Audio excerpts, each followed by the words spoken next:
bagi kita semua. Yang terhormat, Kepala Dinas Perpustakaan dan Kearsipan Kabupaten Jombang, Bapak Dr. Andes Muntolib MSI. Yang kami hormati Kepala Bidang Perpustakaan Kabupaten Jombang, Bapak Hari Subagio SH MSI. Yang kami hormati narasumber webinar Rumah Pelita, Bapak Dr. Suko Widodo. Yang kami hormati dan banggakan seluruh panitia pelaksanaan kegiatan serta seluruh peserta webinar yang berbahagia. Alhamdulillah, puji syukur marilah kita panjatkan kehadirat Allah Subhanahu wa Ta'ala atas limpahan rahmat, taufik, serta hidayahnya kepada kita semua, sehingga kita dapat berkumpul pada kesempatan kali ini. Sholawat serta salam tetap kita curahkan kepada Nabi Muhammad SAW, sehingga kita dapat menikmati kehidupan yang berkah ini. Amin, amin, ya rabbal alamin. Adapun susunan acara kegiatan webinar Rumah Pelita sebagai berikut. Yang pertama adalah pembukaan, yang kedua menyanyikan lagu kebangsaan Indonesia Raya dan Mars Perpustakaan, yang ketiga sambutan, yang keempat pemaparan materi, yang kelima penutupan. Baik Bapak Ibu, untuk mengawali acara webinar ini, marilah kita buka dengan membaca basmalah bersama-sama. Bismillahirrahmanirrahim. Acara selanjutnya yaitu menyanyikan lagu kebangsaan Indonesia Raya dilanjutkan dengan Mars Perpustakaan. Hadirin dimohon untuk mengambil sikap sempurna.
Baik, Bapak Ibu, acara selanjutnya yaitu sambutan dari Kepala Bidang Perpustakaan Kabupaten Jombang kepada Bapak Hari Subagio SHMSI, kami persilahkan.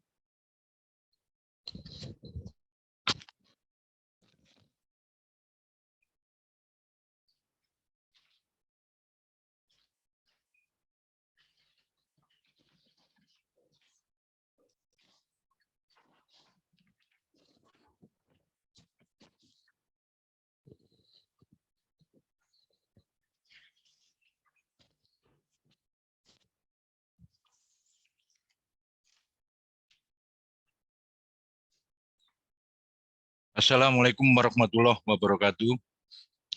Bismillahirrahmanirrahim.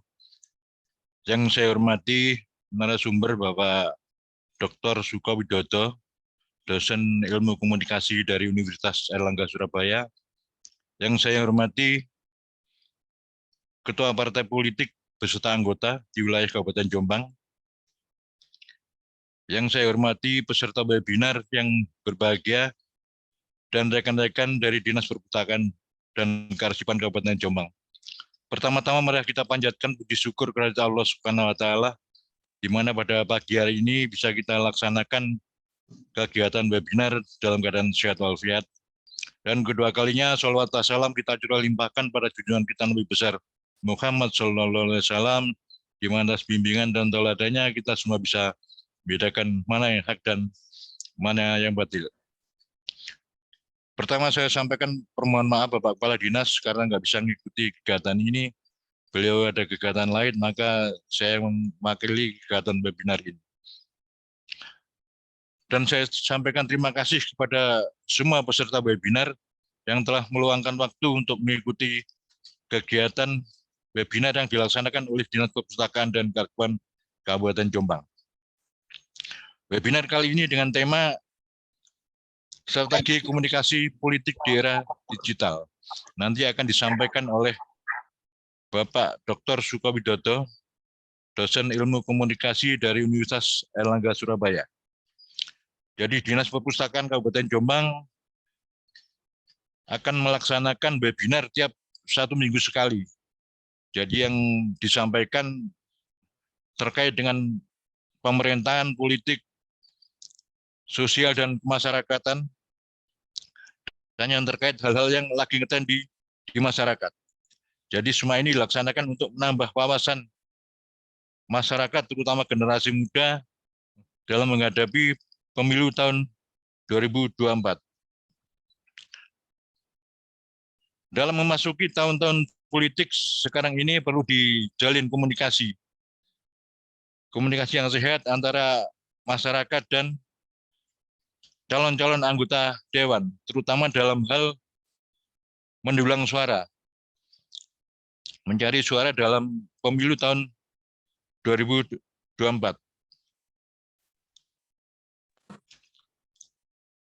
Jadi masyarakat sekarang ini diharapkan melek politik dalam hal menghadapi pemilu maupun dari calon-calon anggota dewan yang menjalin komunikasi, membangun komunikasi dengan masyarakat.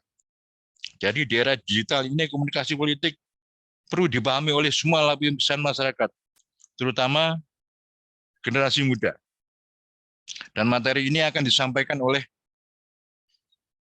Dr. Suko Widodo.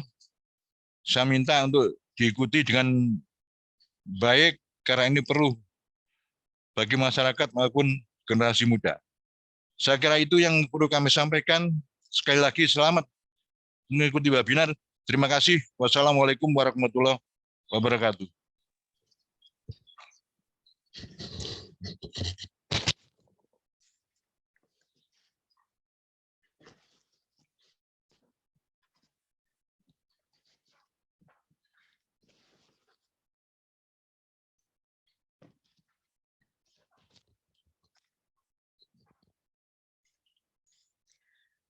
Demikian sambutan dari Kepala Bidang Perpustakaan Kabupaten Jombang, Bapak Hari Subagio SH MSI, kami ucapkan terima kasih. Bapak Ibu yang berbahagia, masuklah kita kepada acara inti, yakni pemaparan materi dengan tema Strategi Komunikasi Politik di Era Digital yang akan disampaikan oleh Bapak Dr. Suko Widodo. Kepada Bapak Dr. Suko Widodo, kami persilahkan. Makasih Bapak. Assalamualaikum warahmatullahi wabarakatuh. Pak Ari Waalaikumsalam dan semua warahmatullahi teman-teman wabarakatuh. di Jombang. Sengajanya saya pengen ke Jombang ya, sambil cari kikil di sana dan kita diskusi soal politik dengan suasana yang nyaman. Karena bagi saya Jombang itu kota yang terunik di dunia, di Indonesia khususnya. Jadi nggak ada kota sehebat Jombang yang melahirkan. Jadi kalau orang paling pinter tuh orang Jombang, tapi orang yang paling mengasihkan dan bikin ulah juga orang Jombang. Orang yang terlucu Jombang kita punya Pak, sama Mbak yang kumisnya tebal itu Pak Asmuni, kita punya Gus Dur, kita punya Cak Nun yang sangat bersahabat dengan kami. Saya juga bersahabat dengan Ibu Bupati, juga Mas Rambah, teman-teman banyak di partai. Menjadi menarik hari-hari ini karena Jombang itu menjadi standar nasional di dalam politik nasional ya, nasional. Karena itu ketika Mas Pers ketemu saya di Malang dan meminta saya untuk diskusi, saya senang sekali. Sebenarnya saya ingin menjadi penting. Jadi dimanapun di dunia negara-negara maju, lembaga perpustakaan atau dinas perpustakaan itu adalah kantor yang paling mewah. Jadi kalau Anda ke Prancis, Anda ke Belanda, Anda ke kota-kota yang maju di dunia itu perpustakaan itu selalu ada di pusat kota dan dia di dekat pusat pemerintah dan menjadi tempat pertemuan banyak pihak. Meskipun nanti saya akan cerita bagaimana di Taiwan itu pergeseran teknologi membuat kita teknologi komunikasi digital ini khususnya yang justru kadang-kadang kelihatannya maju, tapi mereka kemudian merubah kembali tata cara ruang publik untuk menjadi diskusi. Nah, teman-teman semua, kalau kita bicara komunikasi politik, itu gambaran kita pasti ada hoax, ada kampanye, dan sebagainya. Saya sengaja memang tidak membuat PPT, ada sebetulnya, tapi bagi saya pengen betul-betul bahwa acara yang dibangun perpustakaan ini menjadi pelita betul ya, ruang pelita, ruang cahaya. Kalau kita makin tidak banyak urusan dengan informasi itu malah fokus. Jadi Anda boleh menutup kamera, tapi Anda mendengarkan betul karena dalam teori itu mendengarkan radio itu membuat cerdas. Ada orang buta yang tuna netra, Putri Hari-Hari yang kemudian suaranya luar biasa dan itu mengagumkan dunia karena dia fokus misalnya. Nah, di dunia digital sekarang ada yang disebut dengan overload communication. Jadi informasi itu berlebih luar biasa. Kita sekarang ada tulisan saya kemarin di Jawa Pos tentang matinya atau kematian buzzer politik. Jadi Anda yang kemudian mengirim berita dan sebagainya, asal hati-hati karena pertama ada undang-undang ITE yang kemudian bisa menjerat Anda. Yang kedua adalah tidak menimbulkan anak pinak dari konflik-konflik yang sekarang. Mari kita menjadikan Jombang itu betul-betul sebuah pusat peradaban yang luar biasa. Tebuireng, Tabak Beras, Darul Ulum adalah contoh-contoh yang skalanya nasional dan menghasilkan pemikiran-pemikiran. Jadi Jombang itu harusnya melahirkan pikiran-pikiran. Jadi Jombang itu harusnya menempatkan perpustakaan jadi bagian utama. Pasti saya matur kepada Bu Mujidah, Bu, perpustakaan ini kalau bisa bukan sekedar hanya tempat membaca buku, tapi juga tempat mendengar. Jadi ada forum di mana diskusi seperti ini menjadi menarik. Dan bahkan menurut saya bukan hanya sekedar lewat lewat digital, tapi juga bisa bertemu. Karena teman-teman KPU, ini Mbak Dina ya ini, Jombang yang saya kira bagus juga ya, harus mendorong demokrasi. Saya terus mendorong teman-teman KPU tidak hanya bekerja pada saat pemilu, tapi juga pada saat sehari-hari menjadi guru demokrasi. Saya sudah kampanyekan di mana-mana bahwa kalau bisa dalam kuliah Merdeka belajar ini orang-orang KPU itu menjadi pengajar salah satu jam di PPKN. Saya sering mengundang teman-teman Mas Khairul di KPU Jawa Timur untuk juga diskusi dalam kelas kami. Nah, kalau bicara soal komunikasi politik, ini adalah fungsi dari partai politik. Kita tahu bahwa dengan segala maaf saya teman-teman, partai politik mendapat kritikan keras. Pokoknya korupsi mesti politik. Korupsi politik, kasus politik. Padahal teman-teman, politik itu pada sejatinya adalah definisi murni adalah ikhtiar warga masyarakat untuk mencapai jalan sejahtera. Nah, saya mulai konsep dari konsep dasarnya biar nggak salah. Maka kita ini membuat pesta dengan harapan agar ini bukan pesta bagi-bagi uang, tapi kegembiraan dengan memilih calon pemimpinnya, calon wakilnya. Menjadi wakil rakyat tidak mudah. Saya punya banyak keluhan teman-teman bagaimana tiap hari dia datangi orang. Wakil rakyat itu dianggap sebagai pemenuh harapan dari semua orang. Ono sing sunatan, teko meneh anggota dewan, ono sing mantu dewan, semua menjadi tumpuan. Sementara untuk menjadi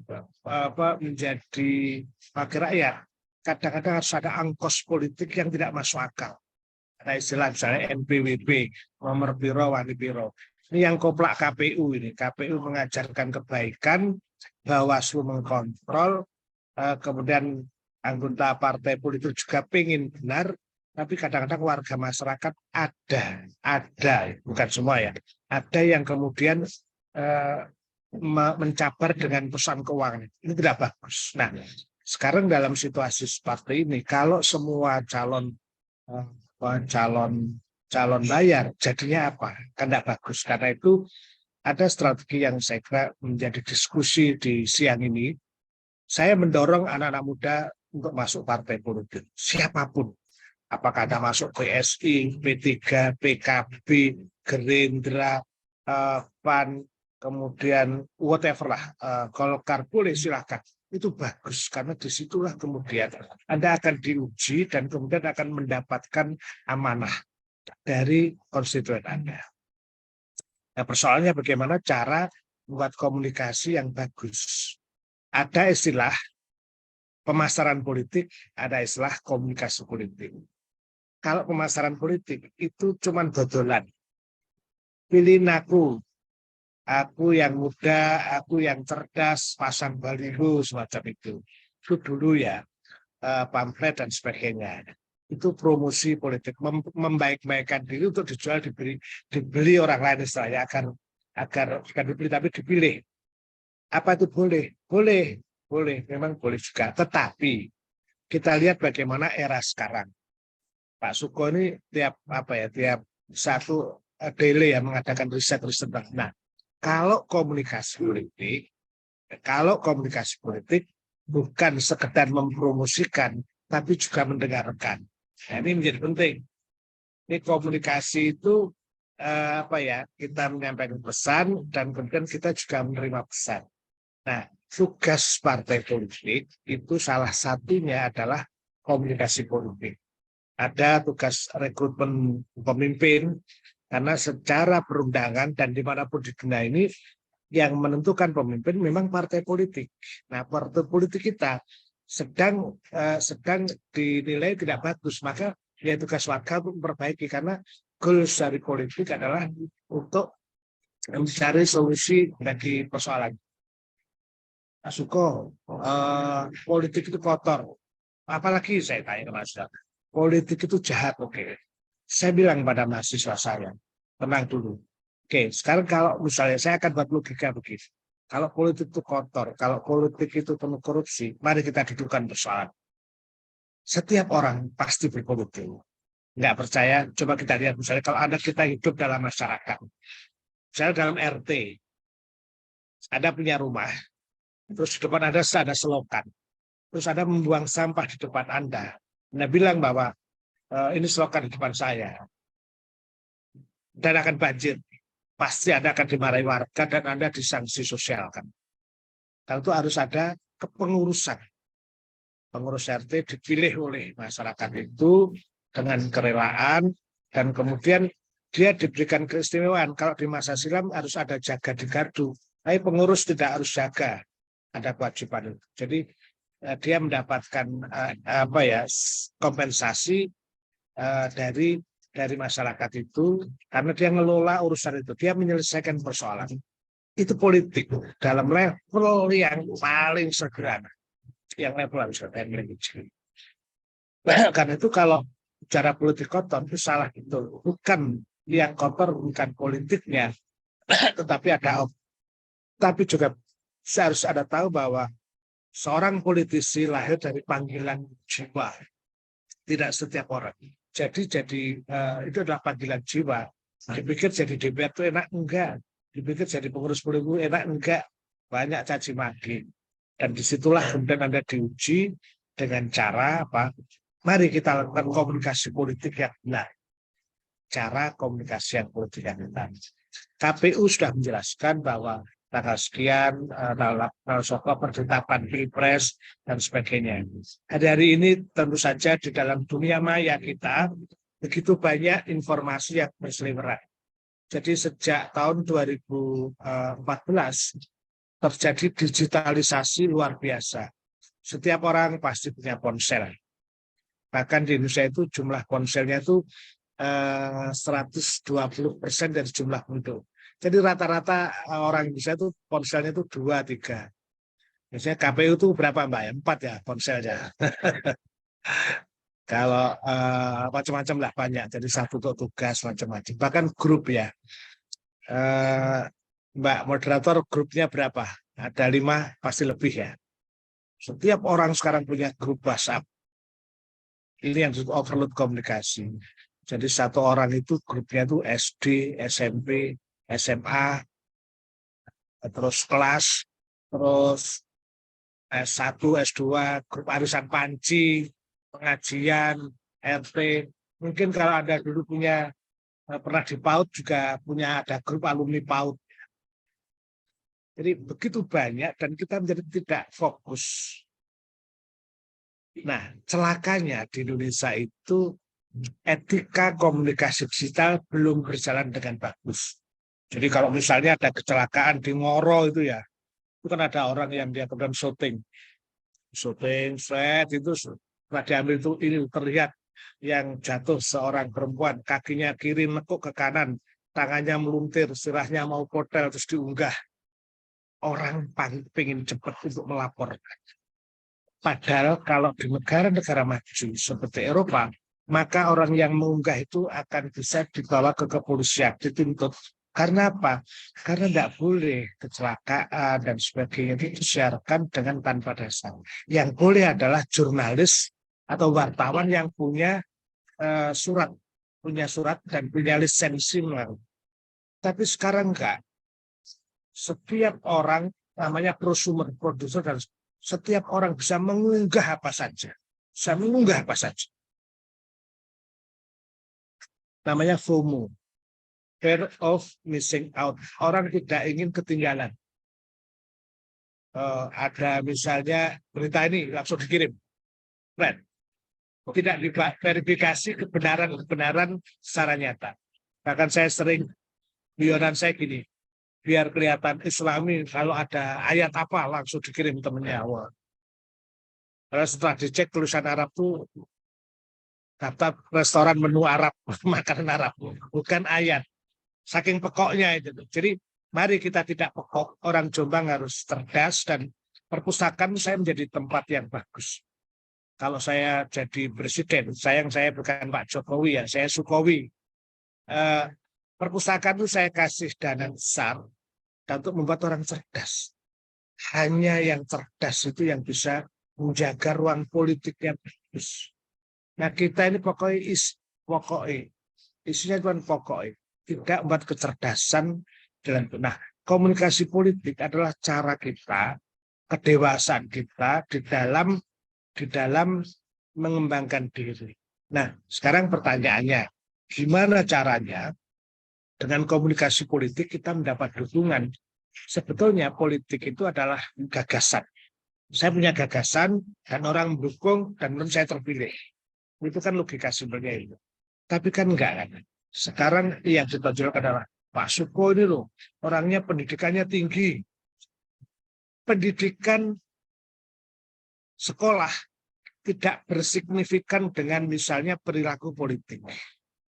Coba lihat Anda baca opini Kompas hari ini. KPK membuat penelitian bahwa yang koruptor itu 83 adalah sarjana dan menempati kekuasaan. Itu kan bahaya sekali. Maka mari gunakan salah satu problem kita adalah pada etika komunikasi. Nah, komunikasi politik ini adalah satu strategi untuk mendulang suara. Tetapi di dalam komunikasi politik itu nanti ada etika. Nanti pelajaran berikutnya kalau saya diundang ke Jombang sambil minum kopi kita ngobrol-ngobrol aja, kita saling mendengarkan. Karena Anda punya kewajiban, dan Bu Mujintah, Mas Rambah juga harus hadir untuk menemui Anda orang-orang muda karena masa depan miliknya orang-orang muda di Jombang. Kalau masa silam miliknya para mantan. Nah, sekarang kalau kita tanyakan lagi Pak Suko, gimana ya caranya komunikasi politik itu menghasilkan dukungan suara? Ada teori komunikasi namanya AIDA, attention. Jadi kalau Anda mau mendapat dukungan, Anda harus buat attention. Anda membuat perhatian. Anda mengumumkan, Anda menyampaikan. Menyampaikan apa? Informasi, pesan, bisa lewat baliho kalau dulu, tapi sekarang kan mengotori ruangan itu ya. Jadi kita sering lihat baliho-baliho yang saya tidak terlalu, sekarang eranya masuk digital. Digital itu ya ponsel dan kawan-kawan ini, komputer, macam-macam aplikasi dan sebagainya. Oke, maka Anda harus belajar tentang digital. Ada instruksinya, ada kesepakatannya dan sebagainya di digital. Nah, setelah dibikin yang interest, yang menarik. Jadi pesan-pesan dibuat yang menarik. Karena itu di Universitas Erlangga sekarang dikembangkan jurusan artificial intelligence. Jadi membuat dan siapapun boleh ya untuk ikut itu.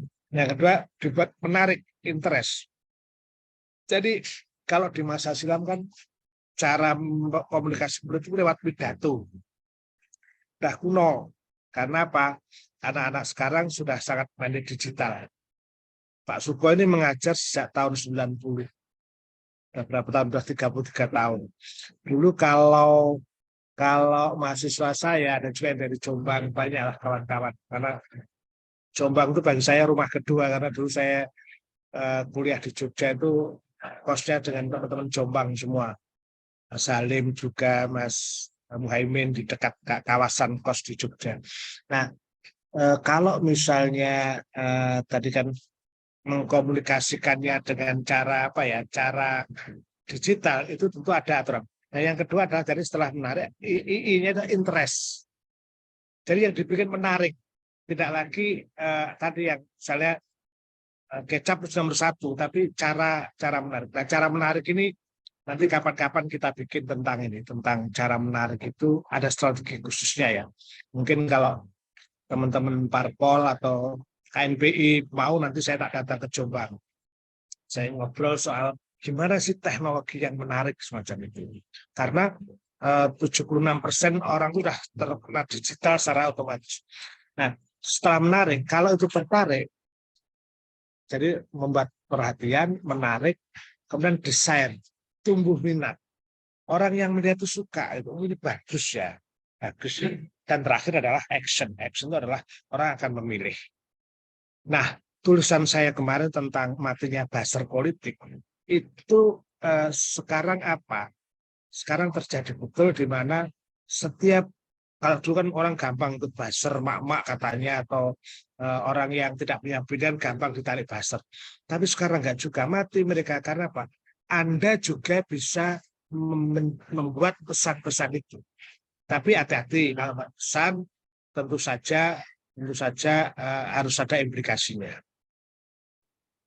Di mana contoh orang membuat pesan komunikasi politik yang dasar? Namanya Bima, yang kebetulan aja dia ada Australia, dan kemudian dia lihat di Lampung. Lampung itu jalannya rusak dan kemudian dia memviralkan. Itu bentuk komunikasi politik yang dilakukan oleh masyarakat. Karena itu anak muda sekarang butuh bukti nyata semacam itu. Maka para politisi tidak bisa lagi mengklaim bahwa, kan sering kali kita bikin membuat seorang itu ya pasti di daerahnya ekonomi kita bertumbuh maju, kemiskinan kita menurun dan sebagainya. Nah, ini harus ada datanya, kalau enggak nanti dilawan masyarakat. Kadang ada guyonan. Iya Pak, kemiskinan menurun, tapi menurun pada anak cucunya. Kan dilawan semacam itu kan jadi coki. Maka kecerdasan, kreativitas membuat kisah-kisah di dalam ruang komunikasi politik itu, esensi komunikasi politik adalah tempat di mana kita berdialog. 3 kali saya mengucapkan berdialog. Jadi kalau Anda mau dipilih, maka Anda tidak cukup mengatakan satu, aku ini baik, sana jelek, sana jelek, sana jelek.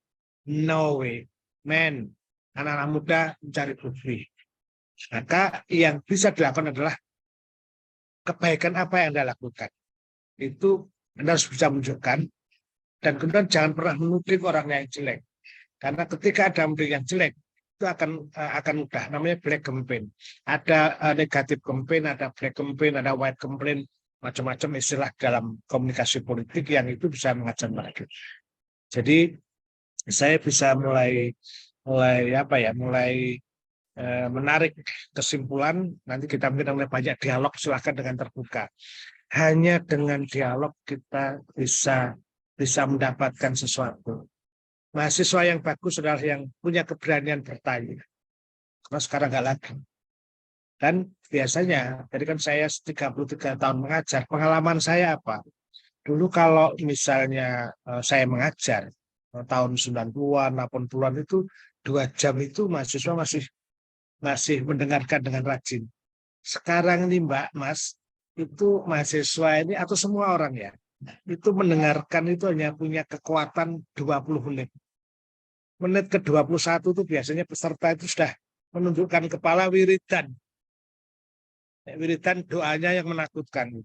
Ya Allah, semoga Pak Suko segera keluar dari ruangan ini. Wah, makanya nanti daripada saya makin banyak bicara dan didoakan orang-orang teraniaya dalam digital ini. Nanti, nah bagus, biar saya ingin mendengar dari panjenengan kisah-kisah apa, pengalaman, kita bisa diskusi. Tapi sekali lagi, saya terima kasih Dinas Perpustakaan. I love Jombang. Saya menyukai Jombang. Karena saya belajar, saya dekat dengan teman-teman di Tambak Beras, saya dekat juga dengan Mas Kikin di Bebuireng, karena teman kami diskusi di Surabaya, Mas Kikin itu, dan apalagi konco-konco PDI itu kan juga banyak yang menjadi bagian dari Mas Bela dan kawan-kawan, Mas Adi di P3. Jadi Jombang adalah sebuah contoh peradaban orang-orang yang hebat. Karena saya tahu kalau historikalnya dia pada peri-peri Mojopahit. Tapi problemnya adalah bagaimana membuat Jombang itu menjadi satu tempat yang damai. Jombang adalah universitas. Orang-orang yang lahir dari Jombang mendapat air tuah dari Jombang supaya orang hebat. Dengan catatan mau belajar, mau membaca, dan membaca. Itu awal diskusi saya, Mbak Moderator. Jadi nanti makin mendengarkan pidato saya, nanti makin saya diwiridani Mbak Diah Anggra ini, tawa-tawa sama Mbak Dina yang KPU ini ya. Saya walat. Monggo silakan kalau mau diskusi, saya dengan senang hati akan menyampaikan. Terima kasih. Sementara itu, wassalamualaikum warahmatullahi wabarakatuh. Waalaikumsalam warahmatullahi wabarakatuh. Ya, terima kasih Bapak. Nggih, baik Bapak Ibu, apabila ada pertanyaan bisa raise hand atau bisa langsung chat atau bisa juga berdiskusi, berbagi pengalaman juga boleh nggih Bapak nggih. Oh boleh, bagi duit ya nggak boleh.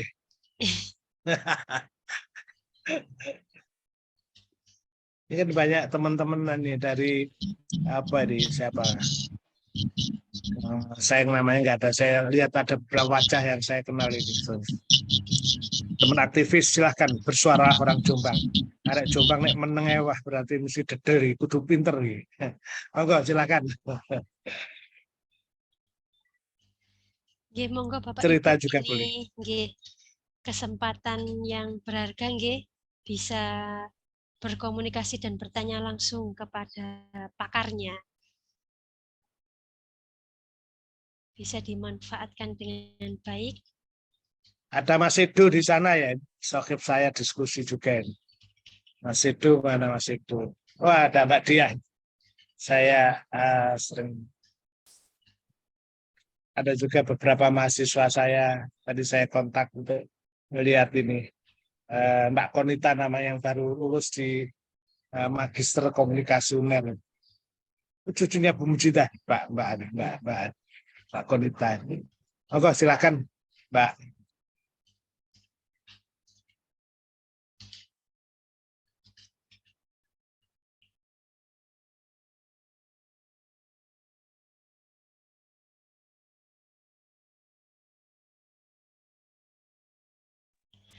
Nggih, Bapak gimana kalau saya yang bertanya? Dengan senang hati, pasti Anda ini calon kepala perpustakaan. Amin. Saya doakan kamu jadi Bupati Jombang tahun 2090. Amin. Kejawen ya. Nggih, Bapak. Ini Bapak, Silakan, saya. Iya. bagaimana sih Pak cara kita menyikapi komunikasi politik pemerintahan itu agar tidak terhindar dari kerusuhan-kerusuhan, kegaduhan, terus terhindar dari berita-berita yang hoax gitu, Pak? Ini menarik ini. Ini pertanyaannya calon kepala Kominfo atau Humas itu begitu mestinya. Tapi serius ini ya. Kritik saya kepada pemerintah dimanapun itu adalah pemerintah terlalu banyak melakukan promosi dan bukan komunikasi. Tadi kan saya nyebutkan kasus hampir semua lembaga-lembaga pemerintah itu kan mengklaimkan aku juara ini, aku dapat award ini dan sebagainya. Itu yang banyak dimunculkan. Tapi mereka kurang jujur misalnya dengan kasus-kasus tertentu diangkat. Nah, padahal masyarakat itu ada menurut Undang-Undang 14 2004 ada Undang-Undang Keterbukaan Informasi Publik. Dalam undang-undang itu ada 5 jenis informasi publik dan salah satunya adalah informasi publik itu adalah informasi serta-merta, informasi yang harus diumumkan, atau informasi yang kalau jenis serta itu ketika ada misalnya pandemi itu diumumkan. Tapi yang informasi tentang informasi publik itu adalah pemerintah atau badan publik itu bisa pemerintah, bisa partai politik, bisa polisi, bisa tentara. Badan publik itu adalah suatu lembaga yang dalam bekerja menggunakan dana negara, APBN atau APBD. Kan LSM yang juga mendapat dana dari pemerintah daerah juga harus mengumumkan. Dia wajib untuk menyampaikan informasi setahun 2 kali, baik diminta atau tidak. Nah, kenapa Lampung itu seorang Bimo itu kemudian mencabar dan memberitakan tentang kejelekan Lampung? Karena selama ini Lampung tidak menyediakan informasi publik. Jadi sebelum diminta oleh masyarakat, maka tugas pemerintah itu menyediakan yang mudah, murah, dan efisien. Kalau bisa murah, kalau enggak ya harus cara lain. Misalnya begini, saya sering diminta, Pak, kami ini sudah melakukan komunikasi publik. Kami sudah melakukan komunikasi politik. Pemerintah kan juga wajib menyampaikan. Jadi yang disebut politik itu adalah masalah-masalah publik itu politik. Ya, kami sudah menyampaikan informasi, tapi kok masyarakat tetap mengendaki tidak tahu. Saya tanya, Anda menyampaikan di mana? Di website. Nah, saya akhirnya bilang bahwa tidak semua orang itu membaca website. Kebanyakan, tapi sebagian besar pasti orang itu lebih suka nonton TikTok, nonton YouTube, tapi tidak kemudian membaca webnya. Karena itu caranya apa strateginya? Nah, pemerintah bisa menganggarkan atau membuat produk-produk informasi yang banyak dibaca oleh masyarakat. Kalau di masa Islam kan, kalau bangun gedung jembatan itu kan cukup papan. Gedung ini dibangun dengan dana BEN tahun 1974 dan 75, tahun anggaran dengan dana sekian juta. Dilakukan oleh CV ini. Itu di masa silam itu sudah menunjukkan niat baik pemerintah. Nah, sekarang kanal komunikasi banyak kan. Lihat digital bisa, langsung bisa, mencetak juga masih ada, atau radio misalnya dulu. Nah, ini yang saya kira Mbak perlu dibangun agar komunikasi politik pemerintah itu jadi sebelum rakyat meminta itu dicukupi informasinya. Pak, apakah anggaran komunikasi harus besar? Ya, jadi sekarang ini saya selalu menyarankan bahwa anggaran komunikasi itu besar. Karena orang punya hak, nggak bentuk informasi jelas-jelasnya. Dengan begitu masyarakat tidak terlalu banyak yang bertanya kiri dan kanan. Itu saya kira strateginya adalah dengan menyediakan kanal-kanal komunikasi dan informasi publik yang cukup memadai bagi masyarakat. Kira-kira itu jawabannya, Mbak. Nggih, Bapak. Berarti pemerintah harus lebih dekat sama masyarakatnya, nggih Bapak. Bisa melalui Wajib itu hukumnya. media Iya, sosial yang lagi booming, misalkan ya, TikTok, apa gitu ya Pak ya, betul, YouTube. boleh. Tapi juga harus ada aturannya diatur. Jadi Mbak jangan terlalu banyak di kantor, banyak turun-turun lapangan. Tadi untuk pakai bahasa lokal juga boleh, tapi ya itu tadi jangan bahasa kantoran aja, tapi juga bahasa masyarakat. Dan kalau di masa silam kan ada ruang-ruang ludruk, ruang-ruang seni yang bisa dipakai. Jadi itu tapi jangan hanya cukup digital sudah menyebar selesai, harus ada devaluasi. Cocok nggak informasi sampai enggak? Gitu Pak. Nggih, baik Bapak, cukup untuk saya. Ini Bapak Ibu, saya mengingatkan untuk mengisi survei pemustaka sama untuk mengisi link sertifikat bisa dilihat di kolom chat. Untuk sertifikat bisa untuk segera diisi. Kami tunggu sampai pukul 11 nanti. Sedangkan untuk sertifikatnya bisa diunduh mulai besok hari Kamis tanggal 6 Juli 2023. Jadi mohon izin Bapak, ada pertanyaan lagi di kolom chat dari Pak Amalia. Pertanyaannya, bagaimana cara membangun komunikasi politik yang baik untuk masyarakat? Begitu Bapak. Ya, Mbak Bella saya kira relatif sama ya. Cara membangun komunikasi gini. Kalau misalnya saya naksir cewek, ya, kira-kira apa yang saya lakukan pertama kali? Saya pergi ke salon, saya mudahkan, atau saya cari dukun, katakan cinta ditolak, dukun bergerak. Ini gimana? Komunikasi kan tujuan komunikasi kan untuk mempengaruhi orang lain agar orang lain itu mengikuti anjuran kita atau sepakat dengan kita. Nah, pemerintah tadi kan gimana komunikasi dengan masyarakat yang bagus. Maka kita harus mengenali si anak itu. Sama, saya juga ketika saya sedang merayu cewek, maka saya kan harus mengenali si cewek itu kan. Saya mesti tahu, ini bapaknya kejem atau enggak. Ibunya judes atau enggak. Saya teliti dulu. Rumahnya di mana, saingan saya siapa, dan sebagainya. Nanti ada teorinya. Tapi simpelnya kayak gitu kan. Kalau mau mengajak orang agar jatuh cinta, mendukung kita, cocok dengan kita, saya harus apa yang disebut dengan teori know your audience. Ketahuilah siapa yang Anda ajak bicara. yang diajak dibaca cara masyarakat, maka ya harus kita mengenali. Masyarakat kan macam-macam, ada yang tua, ada yang muda, ada yang masih muda sekali. Know your audience. Terus bahasa yang dipakai apa? Pendidikannya seperti apa?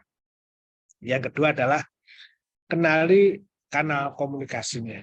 Ruang atau know their room ya. Kenali ruang mereka. Ruang mereka itu apa? Oh, ini orang banyak kumpulnya di masjid kok. Oh, ini pengajian di muslimat kok.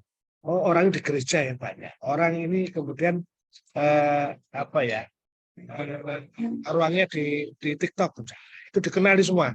Nah, dari situ kemudian kita setelah kita menerima informasi, maka pesan komunikasi kita disesuaikan dengan apa kan? Dengan ruang-ruang itu. Kalau misalnya ruang YouTube, Anda cuma pasang baliho saja digital, poster digital, ya nggak ada yang menarik. Wong YouTube itu visual kok. Iya kan? Oh, kalau misalnya misalnya di radio, maka Anda harus lebih banyak intonasi suara yang dilakukan. Jadi karakter komunikasinya itu juga beda-beda. Nah, sekarang dengan kemajuan digital itu ada yang disebut dengan konvergensi media. Jadi bisa dicampur aplikasi macam-macam. Tapi kita terlalu banyak aplikasi, maka disitulah kemudian kita diminta untuk keputusan mana yang paling efisien. Tentu tidak mungkin semua akan mendukung Anda atau mendukung semuanya. Hanya kita ngambil yang kira-kira efektif dalam kan dikaitkan dengan pembiayaan yang disediakan misalnya. Jadi banyak sekarang itu wasting. Jadi digital itu orang semua digital, tapi berapa yang dilihat misalnya. Ya, cara menariknya apa? Pakai misalnya bintang film Asanti atau apa, itu kan endorsement istilahnya. Itu pun dicek. Belum tentu seorang Brad Pitt yang terkenal di dunia bisa dipakai di Jombang. Belum tentu misalnya tokoh tokoh di Eropa misalnya bintang Brad itu yang dibawa ke sini. Tapi tokoh yang nah itu juga dicek di masyarakat, itu yang bisa dipakai. Jadi tidak asal memang. Menarik komunikasi, tapi yang menjadi penting adalah bagaimana Anda mengenali orang yang Anda ada bicara. Jadi dan tentu harus kreatif yang kita pakai. Itu Mbak kira-kira. Baik Bapak. Ini ada pertanyaan lagi dari Mbak Dina, KPU Jombang. Mohon izin bertanya, bagaimana eksistensi baliho dalam pertarungan elektabilitas para kandidat dalam rangka meningkatkan segi pencitraan dan tingkat keterpilihan dalam pemilu tahun 2024? Dan bagaimana seharusnya kandidat tokoh politik untuk meningkatkan elektabilitasnya terhadap kaum muda pasca pandemi menghadapi pemilu tahun 2024? Demikian Bapak. Wah, pertanyaannya susah nih, kayak uji S3 ya. Yang pertama baliho ya. Baliho. Riset Mbak, saya nggak tahu. Ada yang mengatakan bahwa orang lebih dikenal dengan baliho karena murah dan satu tempat. Tapi ada juga mengatakan baliho itu juga risikonya apa? Orang mencibir semacamnya. Itu pasti harus ditanyakan kepada masyarakat. Tetapi di banyak pengalaman memang sedikit banyak baliho pasti berpengaruh. Pengaruh orang untuk pada tingkat know, pada awareness sadar aja. Soal tertarik enggak belum tentu. Dia cuma tahu itu aja. Nah, tahu itu bisa negatif, bisa positif. Tergantung. Nah, makanya kita harus menghidupkan. Kan kalau sudah pasang baliho sudah dianggap selesai, belum tentu juga. Maka gimana cara menarik survei menunjukkan bahwa 62,5% surveinya Pak Suko kebetulan dari tahun ke tahun itu dalam komunikasi politik 62,5% orang itu ingin dikunjungi, ingin disapa, ingin ditemui secara langsung. Nah, nanti ada teori bagaimana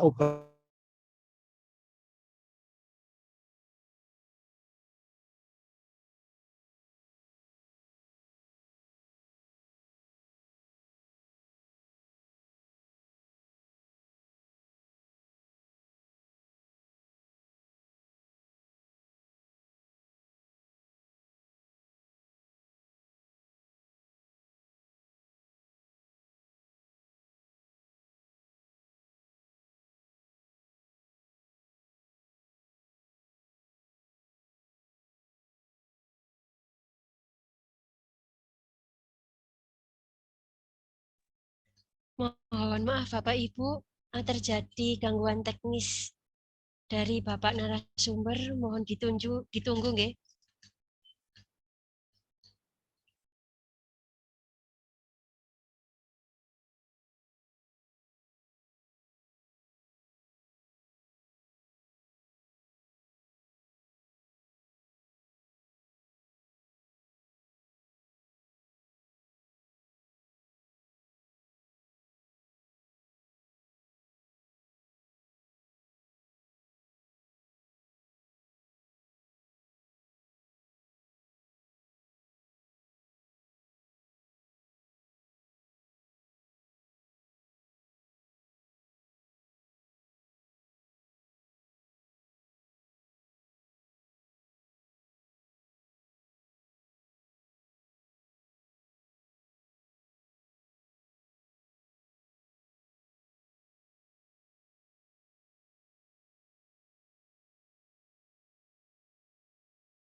Sorry, terputus. Nggih Bapak, enggak Terputus. apa-apa Bapak. Nggih. Ya, jadi sampai di mana tadi? Aku lali. Suaramu nggak terdengar, Pak.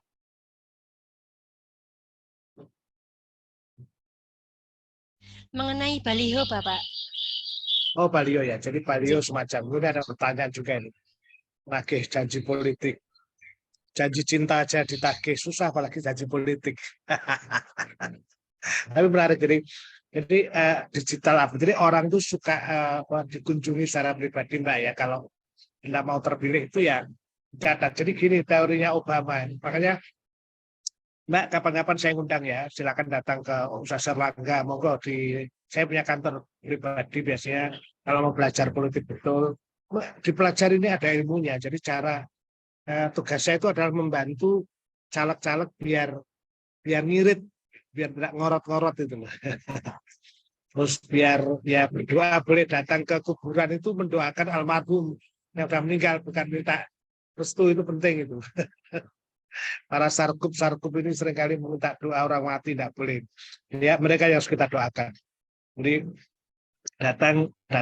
Nanti ada strategi area mana, terus harus punya data semuanya masyarakat dan mengunjungi secara pribadi. Obama dulu gini, dia punya kartunya dia non telepon. Jadi dia datangi misalnya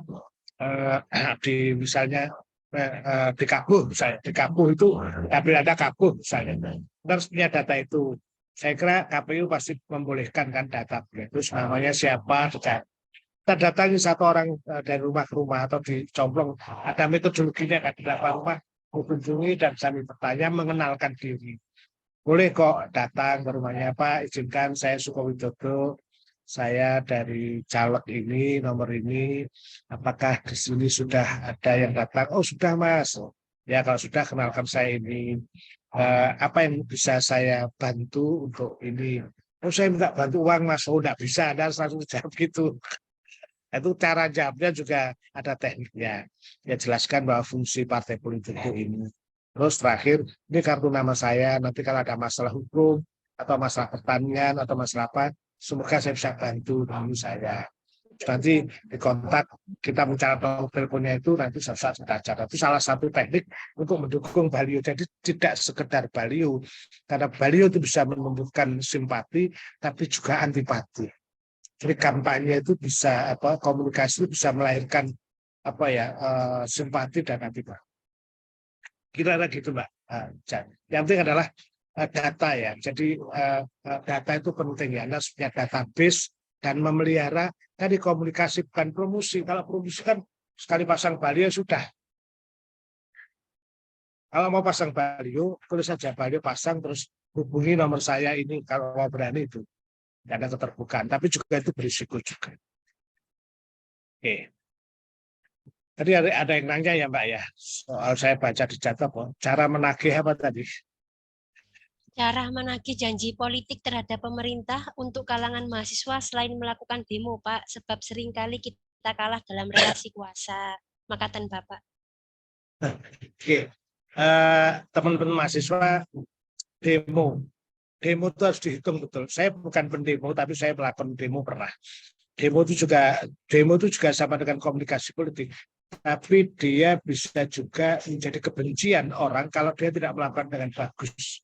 Jadi ada strateginya ya. Ada kan di demo itu ada negosiasi, ada advokasi, ada agitasi, macam-macam. Kalau dalam propaganda itu dilakukan itu.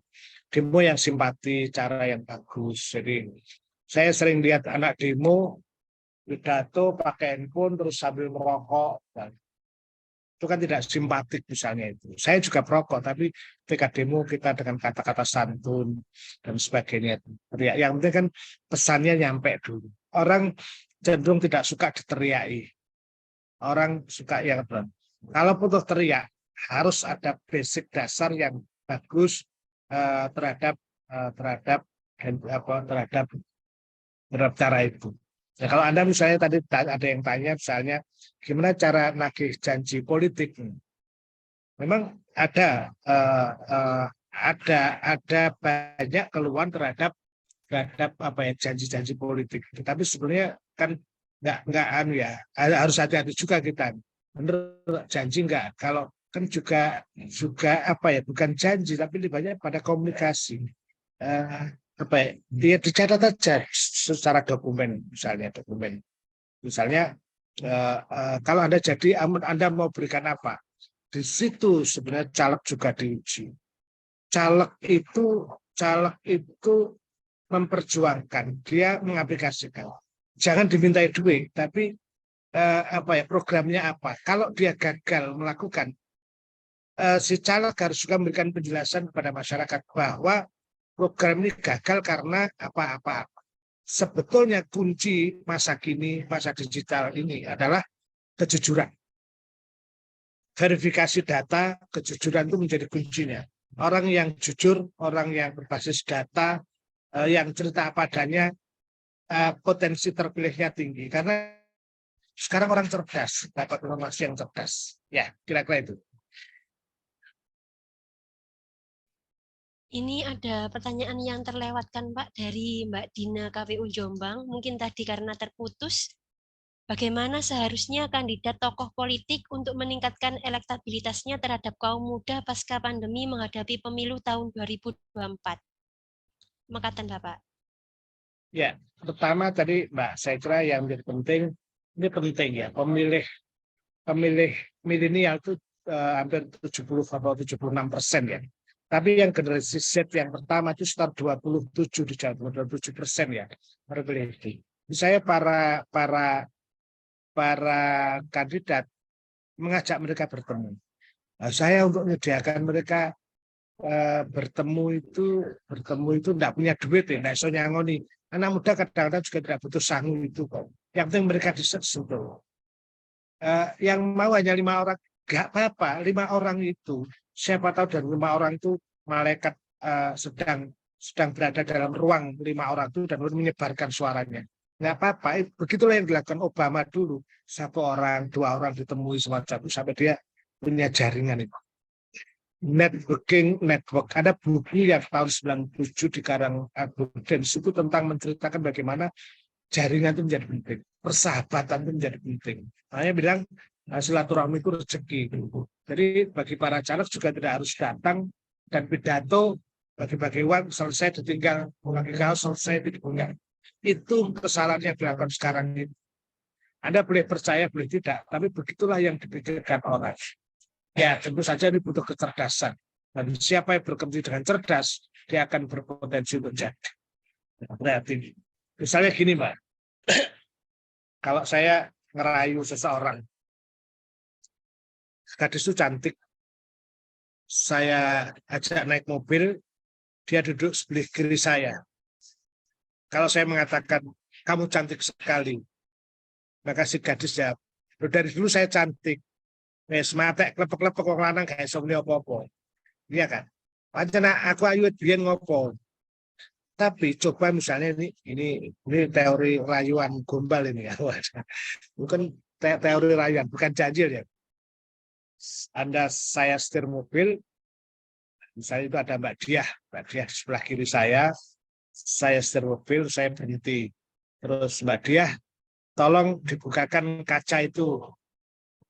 Beliau pasti tanya, kenapa Suko kok dibuka?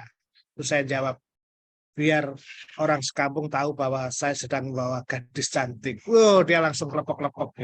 Itu teorinya. Jadi tidak langsung, kok bro saya ini baik nggak gitu. Itu yang kita sebut dengan creativity, diksi atau kreativitas narasi-narasi. Pokoknya. Dan satu. Yang kedua, anak muda itu jarang yang mengandalkan orang tua. Orang tua, mohon maaf dengan mohon maaf. Jadi misalnya baliho-baliho ya yang hadir adalah diri Anda sendiri. Anda tidak usah membawa background orang lain. Misalnya fotonya saya terus di belakang saya ada artis yang cantik. Atau misalnya Brad Pitt atau Brad Sepeda atau ini siapa Putri Aryani apa. Enggak perlu. Kalau Anda mau jadi wakil datang dengan sendirian. Datang. Anak muda suka yang gentle semacam itu. Jadi memang betul di dalam riset-riset kami itu kebetulan saya ngambil sejumlah di tempat ya, tapi di Jawa riset kami itu juga gitu. Kami pengen caleg itu hadir dirinya sendiri, nggak usah bawa embel-embel orang tuanya, kakeknya, atau siapapun yang bahkan yang sudah meninggal. Tapi dia datang dengan sendiri dan dia membawa gagasan baru. Nggak usah ngomong jika jadi, tapi dia punya sesuatu. Ada ide pertanian atau ada. Dunia sedang mengalami perubahan saat ini dan kita berharap bahwa perubahan-perubahan itu juga membawa pikiran-pikiran para caleg-caleg untuk di ke depan. Berapa Pak Suko biaya yang dibutuhkan untuk politik? Kalau ada dengan membawa kecerdasan dan kejelian dan ketepatan, maka sebenarnya tidak mahal biaya politik. Gitu, Mbak. Kira-kira. Bapak. Ini ada pertanyaan lagi Bapak dari Fatihul Iqbal. Pertanyaannya, caleg dan lain-lain kadang sudah diserang via medsos. Strategi apa untuk menghadapi hal tersebut? Mekaten Bapak. Ya. Kalau Anda diserang, dia punya bukti nggak? Kalau serangnya tidak punya bukti, ambil dan bawa itu kantor polisi. Udah itu aja. Sekarang polisi ada siber kan, ada siber. Saya sebenarnya kalau pengen ada teman Polres di sini, dilakukan atau Anda cropping dan kemudian Anda menyebarkan balik. Saya mengatakan bahwa informasi ini adalah hoax dan ini bapak-bapak. Itu kalau kita mau main keras. Tapi kalau enggak diingatkan aja, jangan melakukan semacam itu. Makanya saya bilang di dalam Jawa Pos nanti saya kirim lewat Friends tentang tentang naskah saya matinya para buzzer politik. Jadi ada naskah di Jawa Pos coba pasti di perpustakaan ada artikel tentang bagaimana dan mereka akan mati sendiri para buzzer. Dan yakinlah Tuhan juga bekerja, Allah akan bekerja bagi mereka yang menyebarkan hoax itu pasti akan dihukum, diajar malaikat. Yakin aja lah. Pokoknya kita main baik-baik aja. Kecuali misalnya kalau masalahnya udah dalam ya baru dibawa ke polisi.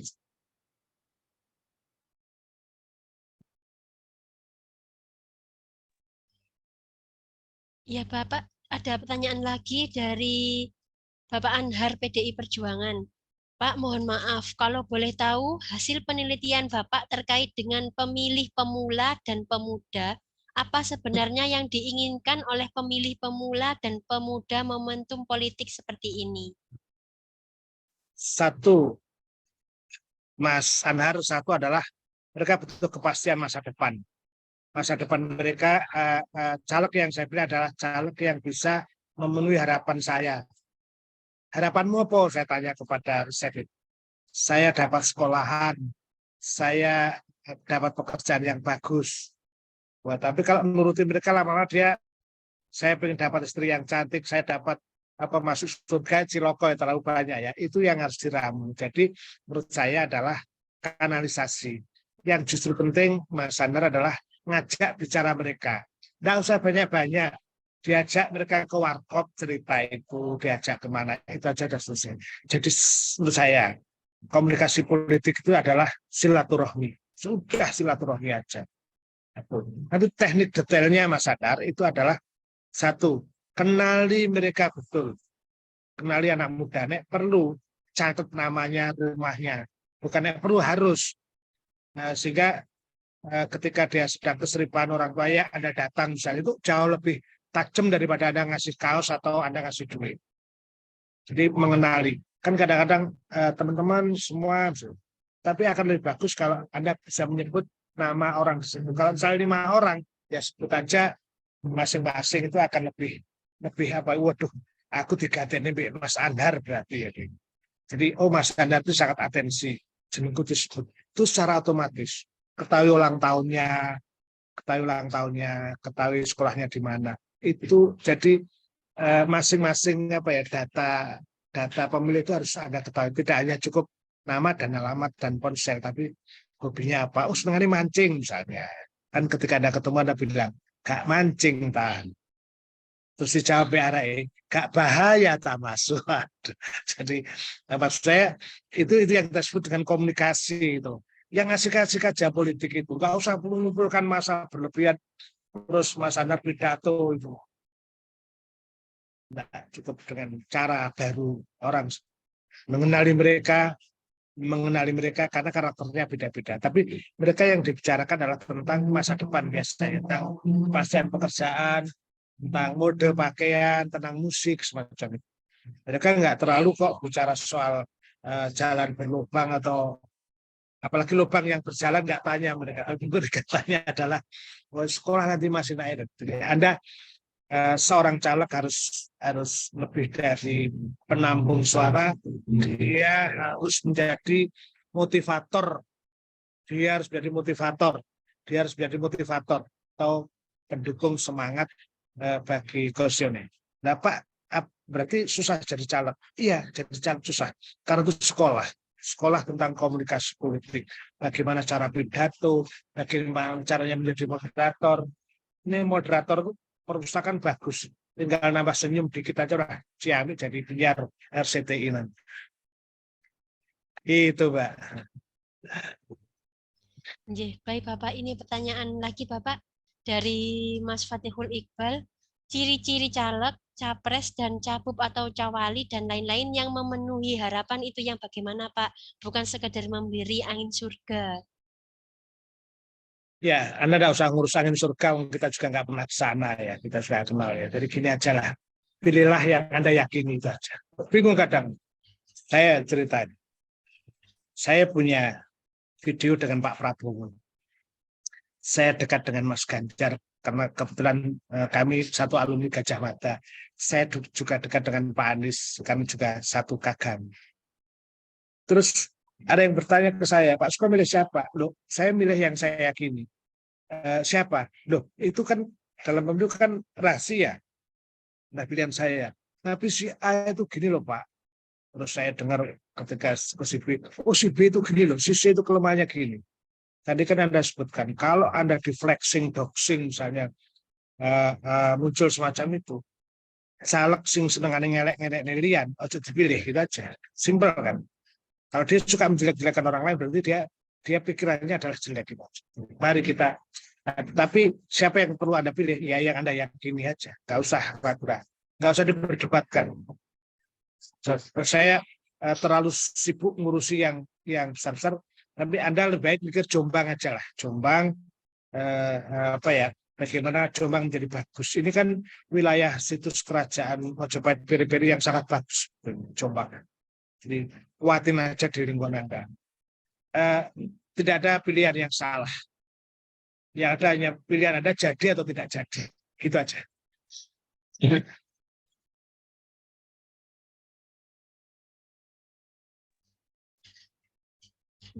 Bapak Ibu, apakah masih ada pertanyaan?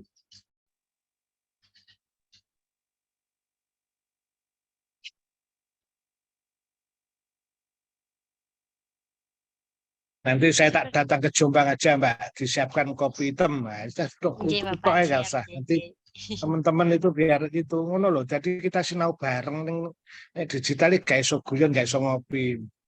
Murah toh. Wes sampai nyepaknya kopi hitam manis kayak saya. Waduh. Kita ngobrol nyantai dan perpustakaan harus punya cara-cara itu. Udahlah. Bantu kalau perpustakaan. Dan saya karena saya guru ya, saya dosen, saya membaca itu menjadi penting. Begitu pentingnya membaca. Nek perlu Mbak, orang-orang tua yang muda-muda kumpulin. Saya mau cerita biar mereka menjadi guru bagi anak-anaknya. Karena tahu nggak bahwa hari ini di Davao City di Vietnam itu beberapa sekolah itu mengajarkan wajib bahasa Indonesia. Saya tanya kepala sekolahnya, loh, buat apa ini Bu kok bahasa Indonesia? Siapanya apa?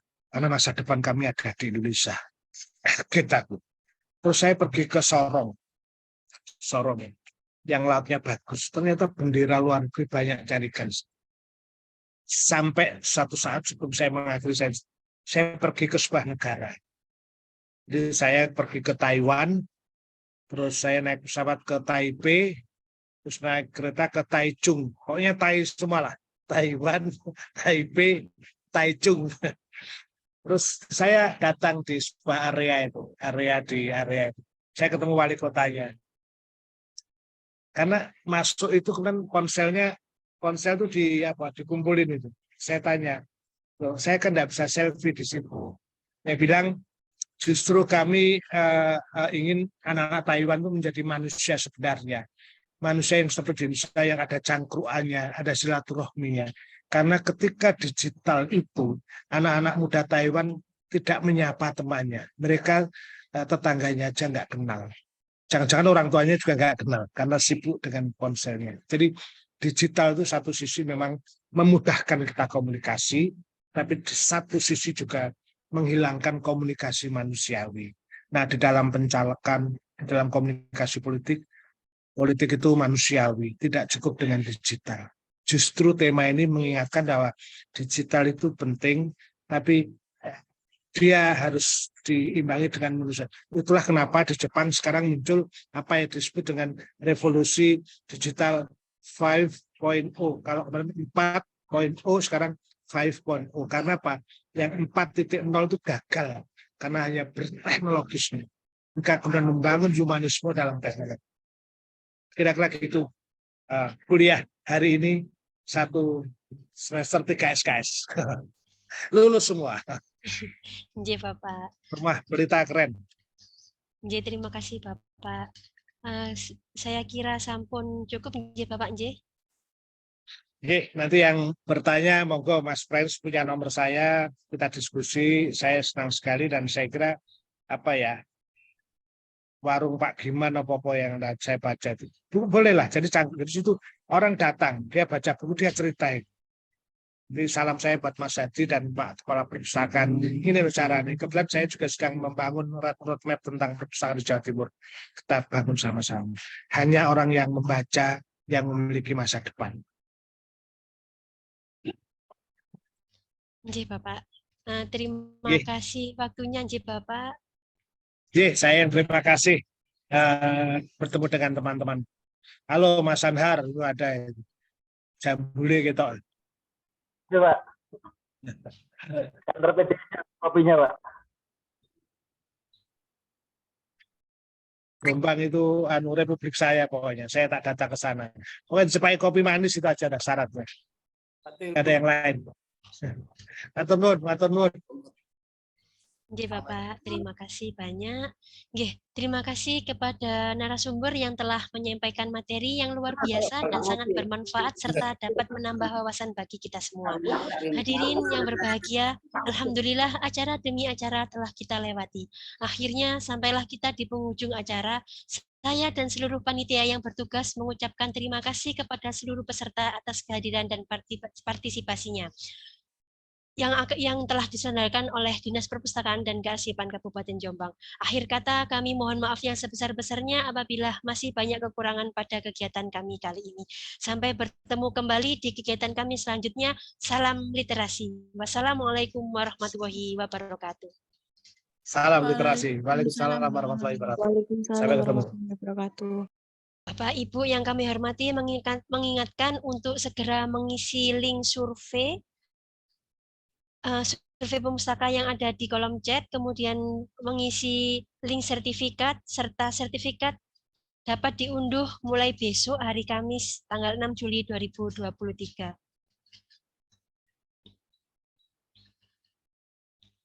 Kami tunggu untuk menyalin link tersebut ya Bapak. Kami tunggu dalam waktu 2 menit.